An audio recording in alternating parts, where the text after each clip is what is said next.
آج کا ہمارا موضوع ہے اردو غزل کی روایت میں محبوب کا کردار۔ آج ہم دیکھیں گے کہ اردو غزل کو شعراء نے محبوب کے کردار کو کس طرح برتا ہے۔ غزل کا جو میں نے مطالعہ کیا ہے، ولی سے فراز تک جو پہلو میرے سامنے آئے، میں نے 3 بڑے حصوں میں ان کو تقسیم کیا اور باقی ان کو ذیلی جو ہے وہ عنوانات کے تحت قائم کیا ہے اور اس کو سمجھنے کی کوشش کی ہے۔ جو میں سمجھ سکا ہوں وہ آپ کے سامنے رکھتا ہوں، اور پھر جو باتیں آپ کے ذہن میں ہوں گی آپ وہ کمنٹ باکس میں لکھیے گا۔ میرے مطالعے کی روشنی میں اردو غزل کے محبوب کو، اس کی خاصیتوں کو 3 حصوں میں یوں تقسیم کریں۔ ایک تو وہ حسین ہے، پھر مغرور ہے اور سنگ دل ہے۔ اسے صنم کہتے ہیں۔ صنم تراشیدہ پتھر ہوتا ہے، ایک مورت ہوتی بے انتہا حسین ہے لیکن ہے تو پتھر میں۔ تو خوبصورتی محبوب کا سب سے نمایاں وصف ہے، اور شعراء نے جس طرح سے جس زاویے سے محبوب کے حسن کو بیان کیا ہے، اس سے محبوب کا یہ پہلو ہم پہ آشکار ہوتا ہے۔ پہلے درجے پہ محبوب کے اعضاء کی الگ الگ تعریف کی گئی ہے، ماتھے کی، آنکھوں کی، ہونٹوں کی، گالوں کی، انگ کی۔ شروع کرتے ہیں ولی سے۔ تجھ لب کی صفت لال بدخشاں سو کہوں گا، جادو ہے تیرے نین غزالاں سو کہوں گا۔ میر نازکی اس کے لب کی کیا کہیے، پنکھڑی گلاب کی سی ہے۔ غالب کو دیکھیے ذرا۔ سائے کی طرح ساتھ چلیں سر و سنوبر، تو اس قدر دلکش سے جو گلزار میں آوے۔ اور فراز تک آتے آتے سنا ہے آئینہ تمثال ہے جبیں اس کی، جو سادہ دل ہیں اسے بن سمر کے دیکھتے ہیں۔ گویا ایک ایک انگ کی تعریف کی گئی ہے۔ پھر اگلے مرحلے میں ان اعضاء کو جوڑ کر جو ایک صورت بنتی ہے اور ایک مورت بنتی ہے، کلی طور پر اس کی تعریف پر ہمیں شاید سینکڑوں بلکہ ہزاروں ملیں گے۔ تشبیہ تیرے چہرے کو کیا دوں گلے تر سے، تشبیہ تیرے چہرے کو کیا دوں گلے تر سے، ہوتا ہے شگفتہ مگر اتنا نہیں ہوتا۔ دہکا ہوا ہے آتش گل سے چمن تمام، یا پھر نگاہ برق نہیں، چہرہ آفتاب نہیں، وہ آدمی ہے مگر دیکھنے کی تاب نہیں۔ یہ اس کی صورت اور اس کی مورت ہمارے سامنے آتی ہے۔ اور پھر اس کے رنگ کی جو تعریف کی گئی ہے کلی طور پر، میر نے کیا اچھا شعر کہا ہے، کیا رنگ میں شوخی ہے اس کے تن نازک کی، پیرہن اگر پہنے تو اس پہ بھی تہ بیٹھے۔ اب جب ایک ایک عضو کی الگ سے تعریف ہو گئی، پھر اسے جوڑ کے جو صورت بنی، جو مورت بنی، اس کی تعریف ہو گئی، پھر اب وہ حسین مورت اب وہ بھولے گی، اب وہ محبوب چلے گا، بولے گا تو پھر مومن کہے گا، اس غیرت ناہید کی ہر تان ہے دیپک، شعلہ سا لپک جائے ہے آواز تو دیکھو، سنا ہے بولے تو باتوں سے پھول جڑتے ہیں، یہ بات ہے تو چلو بات کر کے دیکھتے ہیں۔ یا پھر چلے گا تو الجھا ہے پاؤں یار کا زلف دراز میں، لو آپ اپنے دام میں صیاد آ گیا۔ یا پھر رکے تو گردشیں اس کا طواف کرتی ہیں، چلے تو اس کو زمانے ٹھہر کے دیکھتے ہیں۔ اب یہ محبوب ایک ایک انگ کی تعریف ہو گئی، ان کو جوڑ کے جو صورت اور مورت بنی اس کی تعریف ہو گئی، بولا تو اس کی تعریف، چلا تو اس کی تعریف۔ اب وہ بناؤ سنگار کرے گا، اب اس کا لباس ہے، اس کا زیور ہے، اس کا بننا ہے۔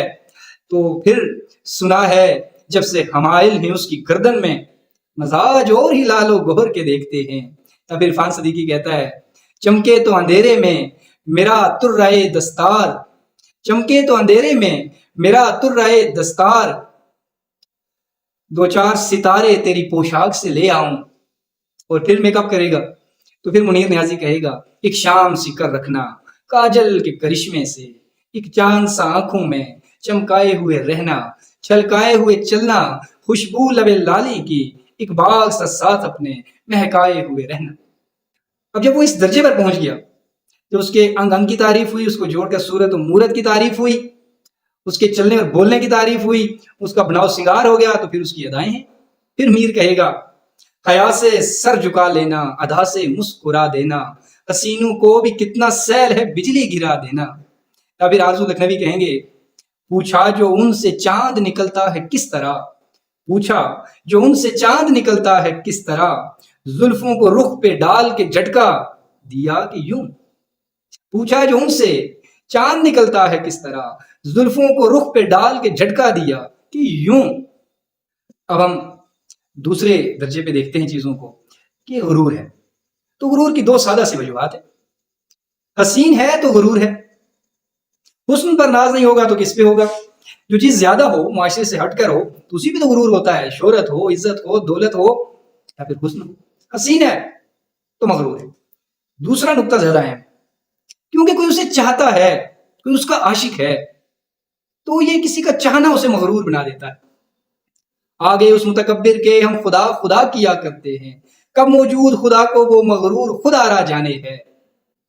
یا پھر ادا آئی، جفا آئی، غرور آیا، حجاب آیا، ہزاروں آفتیں لے کر حسینوں پر شباب آیا. وہ جس گھمنڈ سے بچھڑا، گلا تو اس کا ہے کہ ساری بات محبت میں رکھ رکھاؤ کی تھی. لیکن اصل جو پہلو اب زیر بحث آنے والا ہے وہ چھایا ہوا ہے پورے اردو غزل کے منظرنامے پر، اور محبوب کے حوالے سے محبوب کو بے حد بدنام کیا گیا ہے. وہ ہے محبوب کی سنگ دلی. سارے شعر، سارے رنگ، سارا حسن، سارے گلے اسی پہلو میں دیکھے جا سکتے ہیں. اچھا، یہاں ایک بات جو ہے وہ اس سے ہٹ کر یہ ہے کہ وہ تمام ادائیں جو عاشق کے دل کو گائل کرتی ہیں انہیں محبوب کے مظالم میں نہیں گنا جانا چاہیے. وہ تو محبوب کا کرم ہے، وہ اس کی نوازش ہے، وہ اس کی عنایت ہے.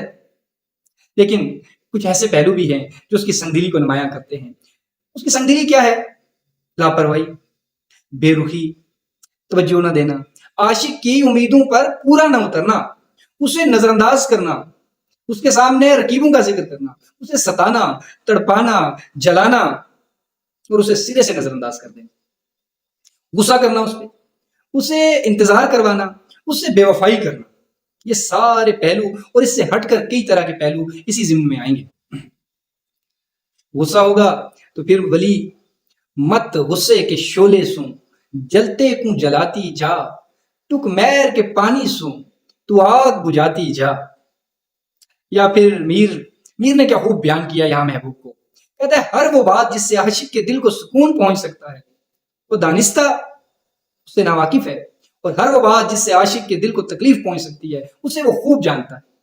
مہر و وفا و لطف و عنایت ایک سے واقف ان میں نہیں، اور تو سب کچھ طنز و کنایا رمز و اشارہ جانے ہے.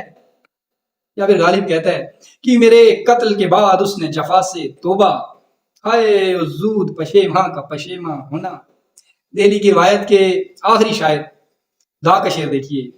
جب سنا داغ کوئی دم میں فنا ہوتا ہے، اس ستم گھر نے اشارے سے کہا ہونے دو.